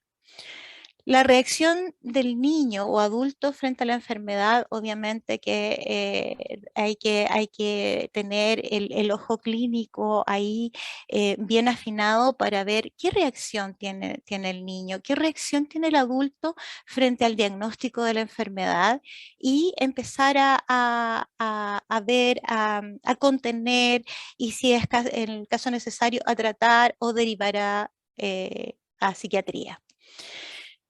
Los factores de riesgo modificables también está la estigmatización e ignorancia. Acá en la Liga tenemos un equipo maravilloso de extensión en donde se va a psicoeducar a la comunidad. Y me parece que es súper importante que nosotros que ya estamos aprendiendo, o en el caso de ustedes, nosotros que estamos aquí trabajando con pacientes con epilepsia, seamos voceros de esta situación en cuanto a que la estigmatización, la ignorancia, los mitos puedan ser derribados y sacar la epilepsia de las sombras, porque definitivamente cualquiera pudiese presentar una crisis de epilepsia, nunca sabemos, entonces tenemos que estar al tanto y tenemos que saber además cómo tratar esta estigmatización. Hay muchos niños que son sujetos de bullying en los colegios, personas en los trabajos, por lo tanto este factor de riesgo es tremendamente importante que nosotros como agentes de salud podamos decir algo al respecto. Y bueno, dirigirnos directamente también a los conflictos familiares, en donde la llegada de la epilepsia es algo bastante disruptivo y puede generar en algunas familias conflictos que estaban más o menos trabajados o más o menos que estaban un poco leves, y estos se exacerban con la llegada de un estresor tan importante. Por lo tanto, tenemos que estar pendientes de todos estos estresores que están y factores de riesgo que pudiesen ser modificables, ya sea tratándolos directamente o derivándolos a psicólogo, a psiquiatría, etcétera. El enfoque de atención, bien, ¿cómo se atiende dentro de esta sintomatología desde la salud mental? El consenso internacional para el tratamiento de las condiciones neuropsiquiátricas asociadas a la epilepsia desarrolló pautas basadas en la evidencia y en la práctica clínica para el manejo de estos trastornos. Y en que el enfoque de atención debe ser colaborativo, efectuado con un equipo multiprofesional, muy importante eso, junto con la familia y la escuela. En la escuela me refiero a profesores y también psicoeducación a los alumnos. Se debe trabajar en diferentes áreas: funcionamiento cognitivo, ajuste psicosocial y manejo psiquiátrico. El enfoque multifactorial de tratamiento considera la edad del paciente, el tipo de crisis, potencial de daños, implicancias psicosociales, los factores médicos, efectos del tratamiento, correlatos cognitivos y bienestar emocional. En conclusión, muchas de las personas con epilepsia atraviesan su niñez y adolescencia enfrentándose a la ignorancia y al mal entendimiento de sus pares, profesores, inclusive los miembros de su propia familia, que es el primer agente que hay que psicoeducar, ¿no? Resulta particularmente importante trabajar en la autoafirmación de la identidad de los pacientes, reconociendo a la persona en su individualidad. Muchas de las veces nosotros acá escuchamos el paciente epiléptico. El paciente es una persona. Que tenga epilepsia es un diagnóstico. Por eso mejor revisar incluso nuestro vocabulario, nuestro lenguaje, es importante de revisarlos en estas instancias. Es una persona, Juan, María, Pedro, etcétera, un niño que tiene epilepsia, pero la epilepsia no es su vida, es parte de algo, de un acontecimiento que ha llegado a su vida, al cual se tiene que tratar. Como agentes de salud debemos ser promotores de una sana autovaloración en los pacientes y de una sana autonomía. Y bien, es clave la tarea del equipo de salud y familia para ser un agente de intervención y cambio a las condiciones individuales, de las condiciones además familiares y sociales de los pacientes. Muchísimas gracias. Estamos. Gracias, Claudia. Y los invito ahora a nuestros 3 panelistas. Claudia, tienes que dejar de compartir. Sí. A tomar ubicación, a prender sus micrófonos y sus cámaras. Por favor, para que podamos responder algunas de las preguntas que han estado llegando. ¿Dejé de compartir o no? Espérenme. No. Voy a pedir ayuda porque no me permite. Arriba, Claudia. Arriba.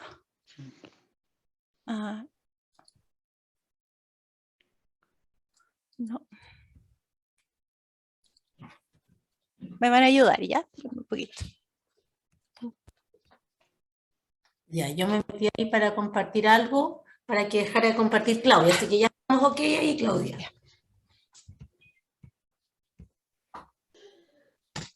Perdón, entonces vamos a partir con algunas de las preguntas que nos han llegado. En primer lugar, doctor Fester, nos pregunta Jennifer con respecto a las crisis de ausencia, si estas crisis en particular siempre remiten en la adolescencia o hay algún porcentaje más residual de pacientes que mantienen su diagnóstico. Y si es que usted daría alguna recomendación en particular para el manejo de esta epilepsia. Bueno, las crisis de ausencia en la niñez forman parte de epilepsias generalizadas de origen genético. Antes se llamaban idiopáticas, ¿ya? Se pensaba que antes eran de causa genética, pero no se sabía, no se había afirmado esta causa. La gran mayoría de los niños y niñitas que tienen epilepsia de ausencia en la niñez van a quedar libres de crisis y esto no va a seguir hacia adelante, alrededor de la pubertad. Pero un porcentaje bajo va a seguir con epilepsia de ausencia juvenil, así se llama, cuando esto se mantiene después de los 12 años, y un porcentaje muy bajo va a pasar a otra forma de epilepsia generalizada, genética, que se llama epilepsia mioclónica juvenil, que debuta a nivel de la adolescencia, fundamentalmente con mioclonía. Estos son como episodios de sobresalto en la mañana cuando la persona está tomando desayuno recién levantada, por ejemplo, ¿ya? Y esta epilepsia mioclónica juvenil sí puede tener crisis tónico-clónica generalizada. La mayoría de los niños que tienen ausencia de la niñez, porque hay que tratarlos, porque tienen algún riesgo de tener crisis tónico-clónicas generalizadas junto con la ausencia. Y en cuanto a la elección de medicamentos, cualquier neuropediatra sabe que hay 2 medicamentos de primera elección. Uno se llama ácido valproico, que es la primera elección para epilepsias generalizadas genéticas, y el otro se llama etosuximida, que es un medicamento específico para epilepsia de ausencia de niñez. Doctor, perdón que lo interrumpa, pero quiero aprovechar la misma pregunta porque nos llega de Valesca, una pregunta sobre la epilepsia mioclónica juvenil y también pregunta si se acaba o esa ya es una epilepsia más crónica. La epilepsia mioclónica juvenil, de preferencia en la mujer, sea en los dos sexos, pero fundamentalmente afecta a la mujer, lamentablemente en todo su periodo de edad fértil de la vida, ¿ya?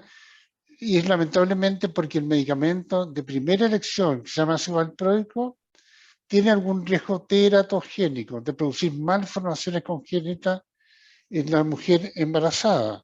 De modo que por eso requiere un manejo distinto de epilepsia mioclónica juvenil en la mujer que en el hombre, ¿ya? Se escogen otro tipo de alternativas farmacológicas. Y va a estar activa probablemente hasta alrededor de la cuarta, quinta década de la vida. Hay estudios, pensamos que la epilepsia mioclónica juvenil iba a acompañar toda la vida de la persona, pero hay algunos estudios que demuestran que hay tendencia a remitir después de los 40, 50 años. Pero en general se plantea para la persona con epilepsia mioclónica juvenil que es tratamiento para toda su vida. Muchas gracias, doctor. Vamos a seguir con una pregunta para Catherine, nuestra enfermera. Y nos preguntan, Catherine, con respecto a la posición de seguridad en el manejo de la crisis, ¿desde cuándo o en qué momento hay que lateralizar al paciente? Durante la crisis y los movimientos, después de la crisis, precisar un poco cuándo hacemos esta maniobra. Ya.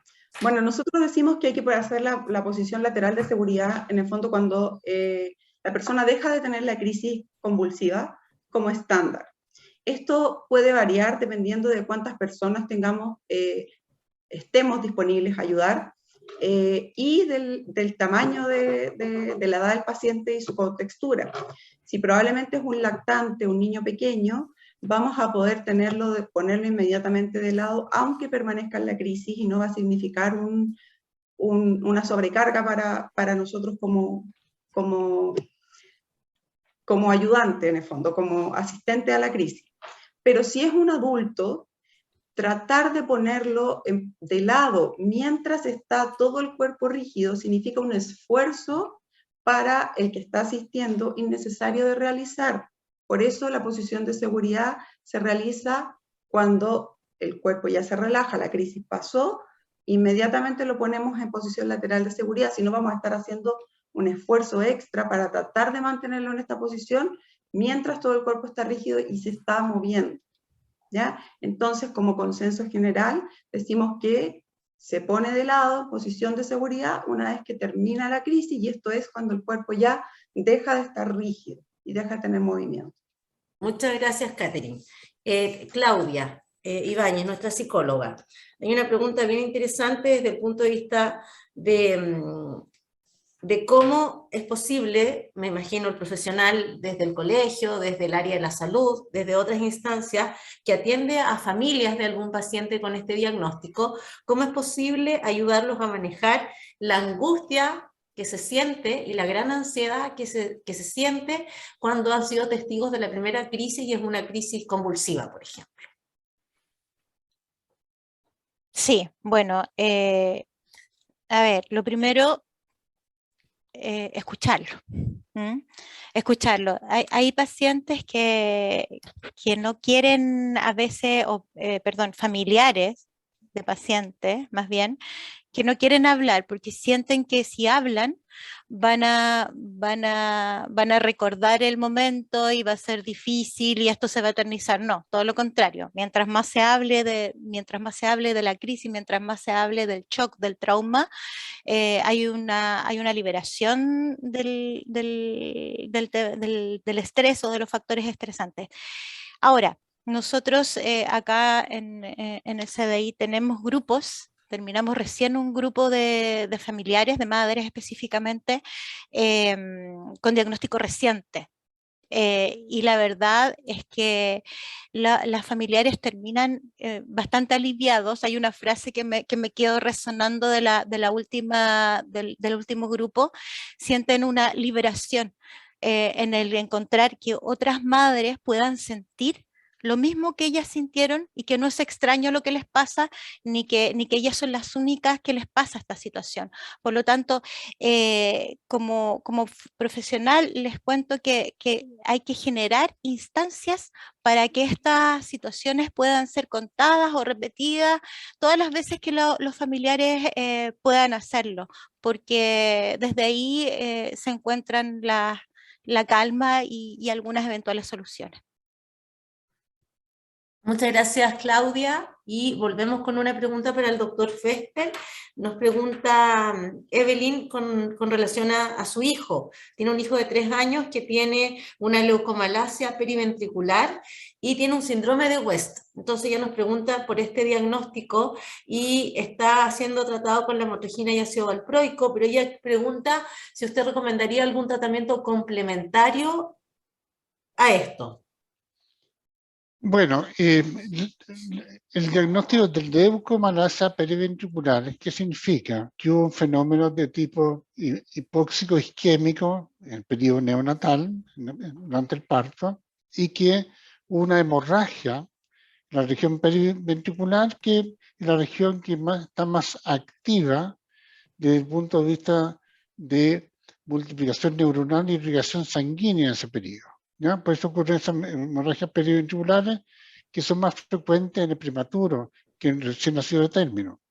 Pero este daño hipóxico no solamente afecta a la región periventricular, sino que va a afectar todo el cerebro o también la corteza cerebral. Y el síndrome de West, que es una encefalopatía epiléptica, es decir, que el niño cuando tiene la actividad anormal del electroencefalograma que registramos, que se llama ipsarritmia, cuando parten los espasmos infantiles, que propio del síndrome de West, se va a detener el desarrollo del niño, va a empezar a regresar, ¿ya?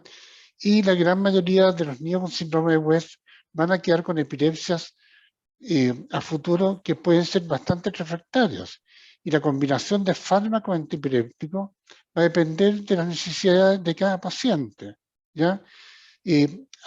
Cuando hay etiologías, hay causas del síndrome de West que son de resorte quirúrgico.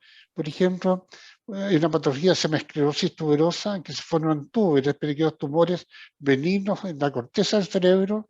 Muchas veces un túber genera la actividad epiléptica y el cirujano puede resecar ese túber, pero es lo menos frecuente.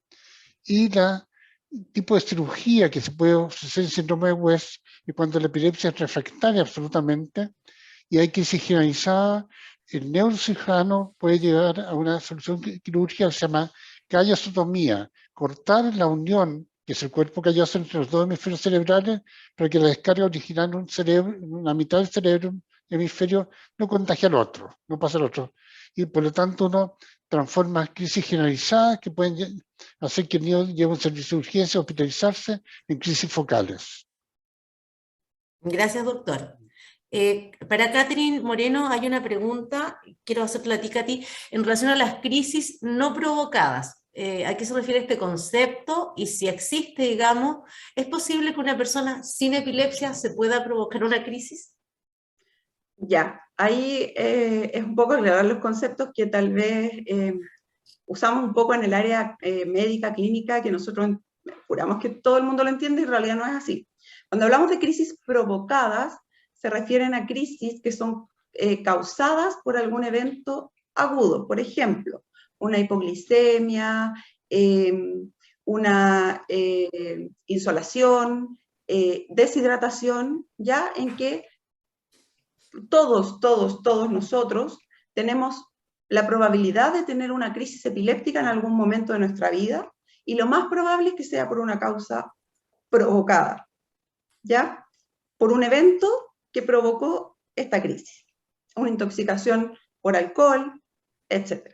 Cuando hablamos de causas, de crisis epilépticas por causas no provocadas, nos referimos a aquella crisis epiléptica que ocurre en el cual, recuerden, que hay que llevar a la urgencia cuando se trata de una primera crisis epiléptica o no sabemos que la persona tiene epilepsia, se lleva a la urgencia y no se determina una causa directa que haya causado esta crisis.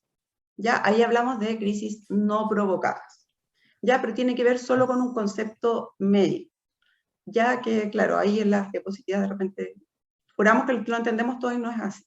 Pero a eso se refiere, no es que una persona conscientemente pueda provocarse una crisis de epilepsia, ¿ya? Porque yo, por más que lo intente, no puedo actuar sobre la descarga eléctrica en mi cerebro.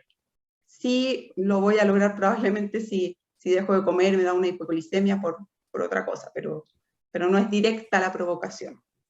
Yo quería ahí complementar también, Catherine, en el sentido que lo que uno ve es una alteración aguda, transitoria, reversible de la función cerebral. O sea, yo puedo tener un TEC y inmediatamente convulsiono, pero si ese TEC no me dejó ninguna alteración futura, no voy a, si no me doy otro golpe intenso en la cabeza para perder conocimiento, no voy a volver a tener una convulsión, ¿no? Y a eso se refiere. O sea, alteraciones agudas, transitorias de la función cerebral reversibles, que no dejan secuelas.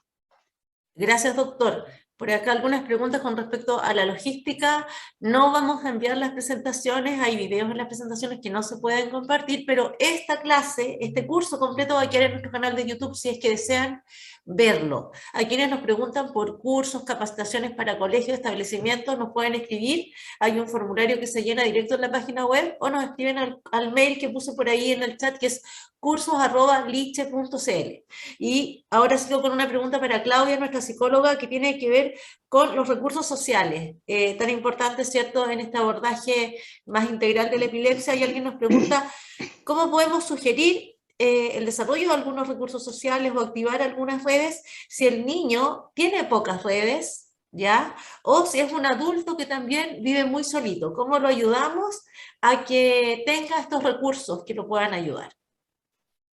Bueno, por lo general depende mucho de los casos. Si el niño no tiene redes, tiene una historia familiar y podemos indagar en su anamnesis, en su historia familiar para detectar siempre hay algún tipo de redes, y si no hay ningún tipo de redes, se trabaja, como mencionamos, en un trabajo interdisciplinario. Podemos recurrir a la comunidad, podemos recurrir a las asistentes sociales del equipo de salud para indagar en las redes donde está la comunidad en donde vive el niño.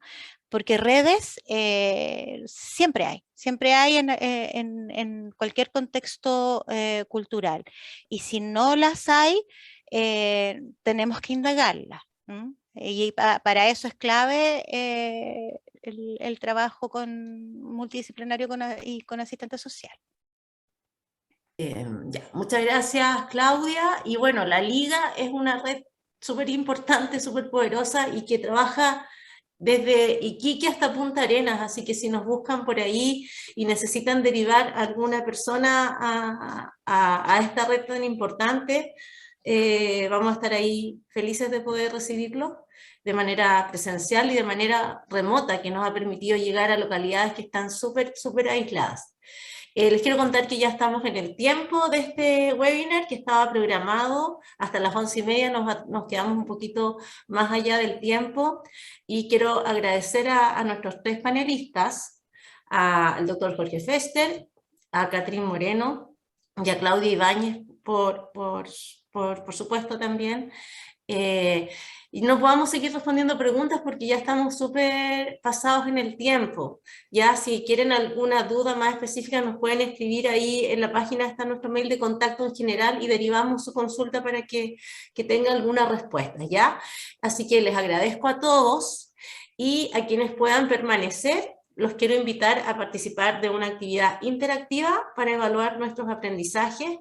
Esto va a demorar más o menos alrededor de 10 minutos, y quienes se puedan y quieran sumarse, los invito entonces a seguir conectados.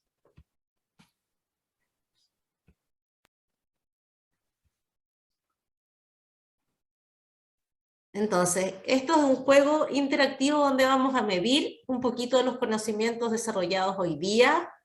Quienes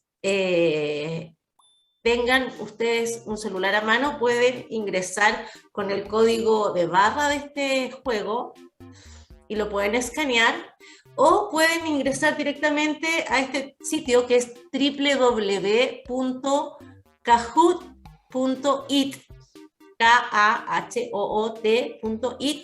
y poner el pin del juego. Veo que hay algunos jugadores que ya ahí se están uniendo. Entonces vamos a esperar 2 minutos para que quienes quieran y puedan hagamos esta evaluación. Entonces uno escanea de esta forma, por ejemplo, o pone el PIN, el número del juego, en la página www.kahoot.it y ponemos nuestro nombre, ¿cierto? Invitamos ahí a nuestros panelistas, si es que desean también unirse, que lo hagan, y vamos a partir en 1 minuto.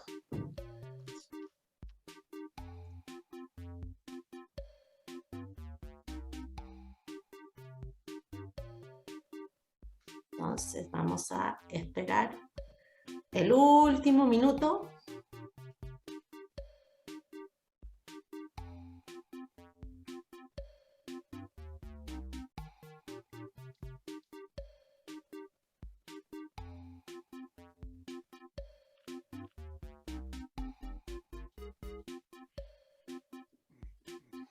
Y vamos a hacer una corta evaluación que no va a demorar más de 10 minutos para saber cuánto aprendimos, quién es el que aprendió más, el más rápido para contestar, etc. ¿Ya? Son 7 preguntas súper cortitas y que tienen también un límite de tiempo para responder, así que en esto hay que ser rápido, muy veloz y muy preciso, ¿ya? Entonces, vamos a contar 10, 9, 8, 7, 6, 5, 4, 3, 2, 1 y vamos a empezar a evaluar nuestros aprendizajes hoy día.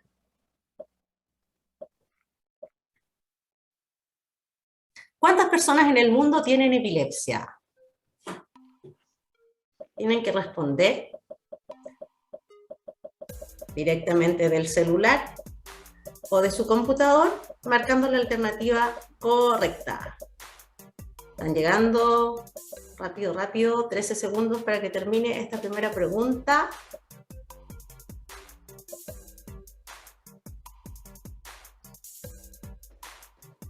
Y se acaba el tiempo. Muy bien.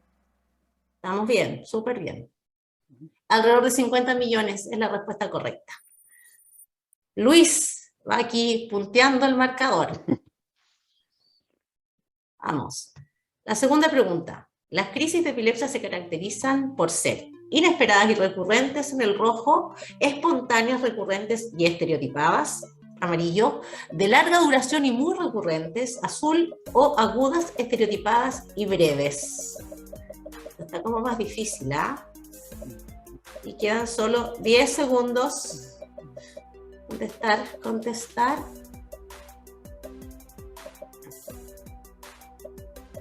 Esta estaba difícil, ¿ah? Pero la mayoría acertó. Espontáneas, recurrentes y estereotipadas es la correcta. Vamos a la siguiente. Uy, ya tenemos un nuevo ganador, Eli. Vamos a la tercera. La interrupción brusca de los medicamentos y la privación de sueño pueden gatillar crisis en el paciente con epilepsia. ¿Verdadero o falso?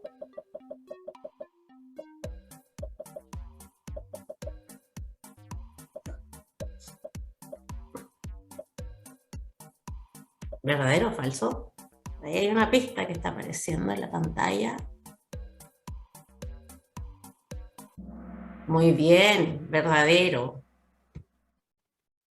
Y veamos cómo cambia este. Volvió Luis al primer lugar. ¿Cuándo debemos acudir a un servicio de urgencia? Rojo, si es una crisis convulsiva en lactantes, independiente de su edad, de su duración. Amarillo, cuando el paciente pierde la conciencia, vomita o se orina. Azul, si es una crisis convulsiva que dura más de 2 minutos. O verde, si la crisis dura más de 5 minutos y no hay recuperación de conciencia. 4, 3, 2, 1. Muy bien. A ver quién queda primero. En esta. Eli vuelve a estar primera. Vamos. Pregunta 5. Nunca debemos poner objetos en la boca del paciente, pues la lengua no se traga ni se corta. ¿Esto es verdadero o falso?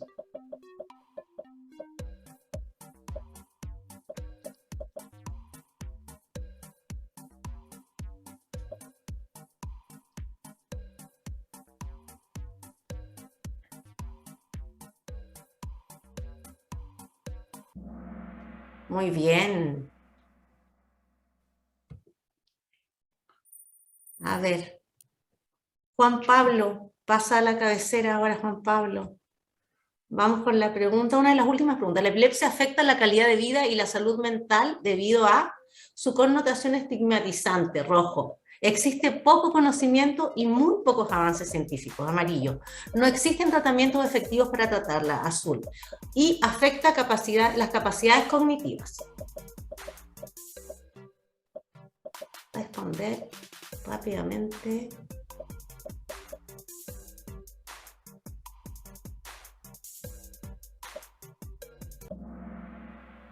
Muy bien. Veamos quién queda ahora en primer lugar. Juan Pablo Fuentemilla. Vamos a la última pregunta. Cuando termina la crisis se recomienda que el paciente descanse o duerma para luego retomar sus actividades, rojo. El paciente acuda a control con su neurólogo, el azul. El paciente se tome unas vacaciones, idealmente en Miami. O el verde, el paciente se tome un día de licencia médica para que se recupere.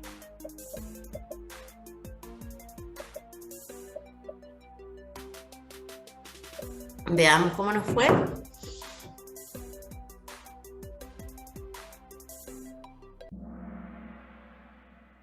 Muy bien. Muy bien. Muchas gracias a todos y vamos a ir a ver cómo queda nuestro podio de esta actividad. Tenemos en el tercer lugar a Daniela, aplauso para Daniela. Segundo lugar a Katy y primer lugar JP Fuentemilla. Así que ahí evaluamos un poquito el aprendizaje y menciones honrosas a Catalina y a Luis, creo. Bueno, voy a dejar de compartir y de esta forma me quiero despedir de ustedes. Espero que haya sido una actividad que les haya gustado y, como les decía, a través de correo nos vamos a estar comunicando para el tema de sus certificados, para este test final que deben completar para que les mandemos el certificado. Y toda esta clase, toda esta actividad va a estar grabada y disponible en nuestro canal de YouTube, que es el canal de la Liga Chilena contra la Epilepsia. Muchas gracias a todos y también muchos saludos ahí a toda la gente que se despide del chat. Gracias y nos estaremos viendo en una próxima actividad. Que estén muy bien todos.